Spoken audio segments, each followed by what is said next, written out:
Les réseaux sociaux, c'est terminé et c'est une très bonne nouvelle. Voilà le titre de cette vidéo et c'est ce qu'on va voir aujourd'hui. Si tu ne me connais pas, il y a de fortes chances que tu ne me connaisses pas parce que je suis apparu dans ton feed comme par magie. Je m'appelle Constantin. J'ai une chaîne YouTube qui parle d'automobile où j'ai 120 000 abonnés aujourd'hui. Et je recommence tout à zéro sur cette chaîne ici pour rendre à YouTube ce que YouTube m'a donné, pour donner un peu mes conseils, entre guillemets, ma compréhension de YouTube, de comment ça fonctionne, les erreurs à ne pas faire, les choses qui sont plutôt des bonnes pratiques, etc. Je veux vraiment essayer de montrer à chacun que prendre la parole sur YouTube, c'est possible, c'est pas très compliqué. Et c'est pour ça que je fais ce style de vidéo très direct, sans montage, juste avec un micro et un iPhone, pour délivrer un maximum de valeur aux gens qui s'intéressent à la personal brand, la création de contenu, euh, la vidéo en règle générale, ou en tout cas prendre la parole sur un sujet qui les intéresse.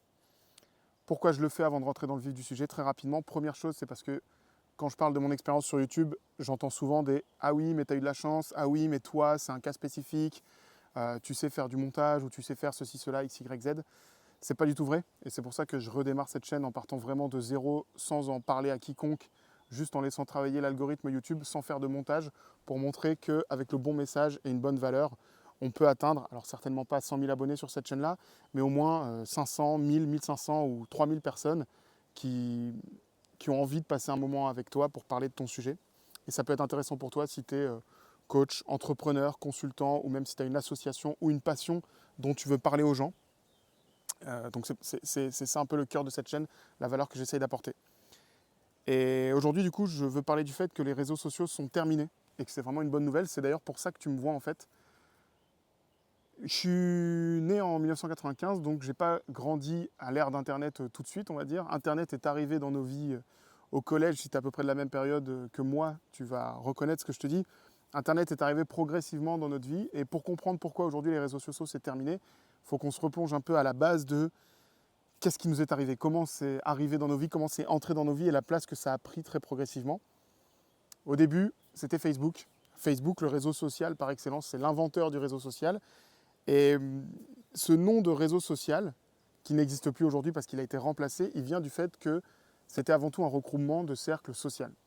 Au tout début de Facebook, tu étais copain sur Facebook, tu avais des amis Facebook avec les gens de ton collège, avec les gens potentiellement de ta famille et avec les gens qui étaient dans ta ville. Et donc c'est un peu le tissu social que tu avais, que tu pouvais retrouver sur Internet, que tu pouvais retrouver au-delà du monde physique.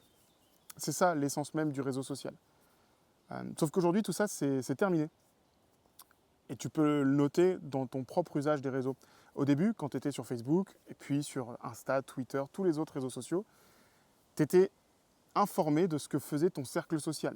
Exemple, tu savais exactement ce que faisaient tes cousins, même si vous n'habitiez pas au même endroit, ce que fait ta tante, parce que tu vois les publications qu'elle poste, tu vois les photos. À l'époque, c'était les couchers de soleil auxquels les gens assistent, c'était les repas qu'ils ont mangés. Et donc, il y avait un peu ce truc social de je me tiens au courant de ce que fait l'autre, même sans être avec lui au quotidien. Aujourd'hui, c'est totalement rompu, ce rapport-là. Aujourd'hui, c'est plutôt du réseau d'intérêt. La preuve, c'est qu'avant, là où tu voyais les plats de spaghettis que ta tante mangeait au resto parce qu'elle les prenait en photo et les cocktails que les gens sirotaient au bord de la plage parce qu'ils voulaient les montrer à tout le monde, aujourd'hui, tu vois beaucoup moins ça. Tu vois beaucoup moins ça parce que les réseaux sociaux ont pour but de faire en sorte que tu restes connecté à ton téléphone, à ton écran le plus possible. Et donc, ils ont vite eu envie de comprendre ce qui t'intéressait vraiment.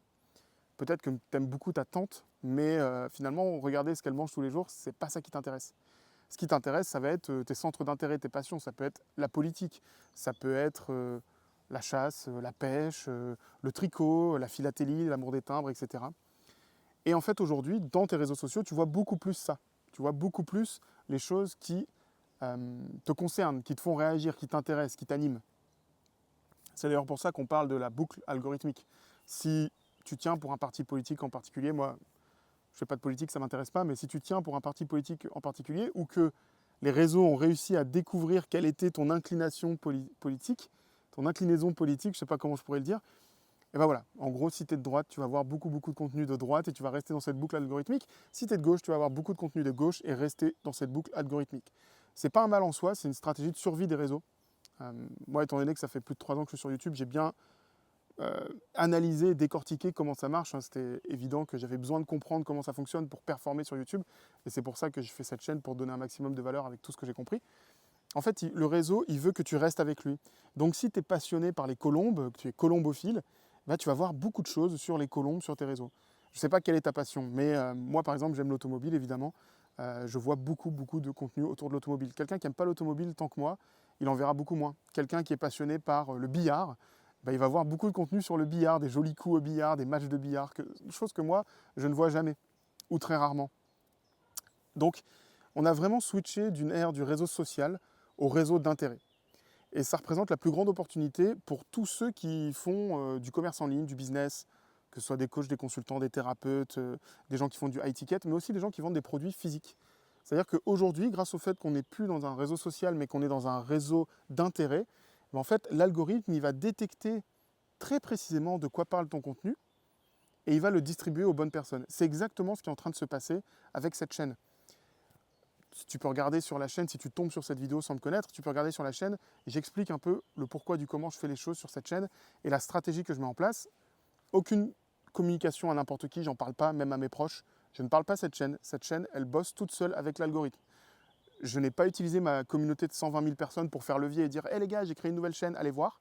Parce que les gens qui sont passionnés par mon contenu sur l'automobile ne sont peut-être pas des gens qui sont intéressés par les conseils que je peux donner sur YouTube, etc. Donc je laisse vraiment l'algorithme faire. Et au final, si toi tu as cliqué et que tu te retrouves en train de m'écouter ici au bout de 6 minutes 30, c'est parce que tu as un intérêt pour ce sujet. Donc l'algorithme, en fait, il t'a trouvé tout seul. Sauf si peut-être c'est un ami qui t'a envoyé ma vidéo, mais si c'est apparu dans ton feed naturellement sur YouTube, c'est parce que YouTube il a compris que ce sujet pouvait t'intéresser. Et ça démontre parfaitement ce que je suis en train de te dire, la force des réseaux aujourd'hui, la capacité des algorithmes à détecter le bon public pour une vidéo. Et donc pourquoi c'est une opportunité? Parce que peu importe ce que tu fais, évidemment si tu vends des produits ou des services, c'est très intéressant. Si tu as une entreprise, une agence, peu importe, c'est très intéressant, mais même si tu as une association. Si tu dis, moi, je suis passionné par les insectes et j'ai une association qui parle des insectes, eh bien, tu peux relier des gens à ta cause, tu peux faire comprendre ce que tu fais, faire découvrir aux autres grâce à la puissance des réseaux. Évidemment, si tu as un produit à vendre, même un produit physique, hein, par exemple, tu vends des vélos très haut de gamme, juste en parlant sur les réseaux, et quand tu parles de vélos d'une manière assez précise, assez qualitative et pendant assez longtemps, l'algo, il va savoir exactement à qui distribuer ton contenu. Donc c'est vraiment une opportunité parce qu'aujourd'hui, tu peux te retrouver en compétition, entre guillemets, ou en tout cas avoir ton contenu exposé face à des marques qui sont dans ton secteur d'activité depuis 2003, 2005, depuis même 50 ans. Si tu es un passionné de photographie, tu peux faire des vidéos sur la photographie qui vont ramener plus de vues que sur la chaîne de Kodak ou de Canon ou n'importe quelle marque de photographie, Panasonic, j'en sais rien. Et c'est ça qui est magnifique, parce qu'avant, tu devais avoir une audience assez large, tu devais avoir réussi à choper des abonnés pour pouvoir taper dans un stock de gens qui peuvent être intéressés par ton sujet. Et si tu avais beaucoup d'abonnés, ça voulait dire que tes vidéos allaient faire beaucoup de vues progressivement par la suite. Alors qu'aujourd'hui, sans avoir trop d'abonnés, juste en ayant assez publié pour que YouTube détecte de quoi tu parles, bah, tu peux te retrouver mieux exposé que des marques qui ont pignon sur rue et qui font ça depuis des années. On le voit, hein, y a beaucoup de youtubeurs qui ont beaucoup d'abonnés, mais finalement aujourd'hui leurs vidéos elles font moins de vues. Elles ne font pas autant de vues que leur nombre d'abonnés. Et à l'inverse, je suis sûr que tu en es témoin dans plein de cas, il y a beaucoup de youtubeurs qui n'ont pas du tout d'audience, qui ont des tout petits cœurs d'abonnés, mais en fait une vidéo en particulier va être beaucoup plus diffusée et va leur permettre de toucher une nouvelle audience et de parler à un public différent. C'est exactement ce que j'imagine qui est en train de se passer avec cette chaîne.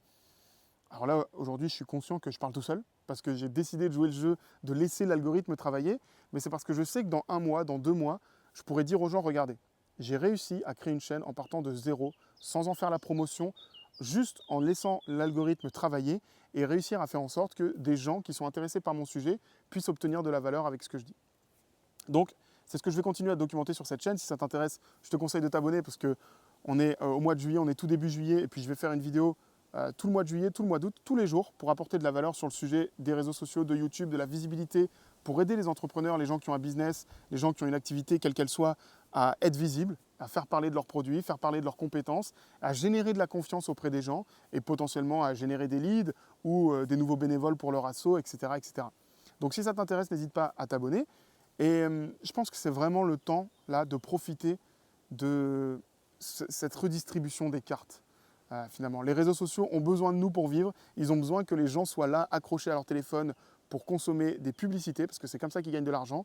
Et donc, ils ont vraiment fait en sorte de se transformer pour devenir des réseaux d'intérêt. Donc aujourd'hui, tu ne vois plus du tout les posts de ta tante, mais tu vois mon post parce que tu es intéressé par YouTube, par le business, par comment attirer plus de leads, générer de la confiance, etc. Voilà, c'est ce que j'avais à dire pour aujourd'hui. On se retrouve dans une prochaine vidéo. Profitez de cette vague où on est sur les réseaux d'intérêt. Je pense que vous avez tous une voix, vous avez tous quelque chose à dire, un truc en particulier qui, toi, t'anime et une manière d'en parler qui fait que les gens peuvent se rallier à ta cause. Alors voilà, si ça t'intéresse, abonne-toi et je te dis à la prochaine.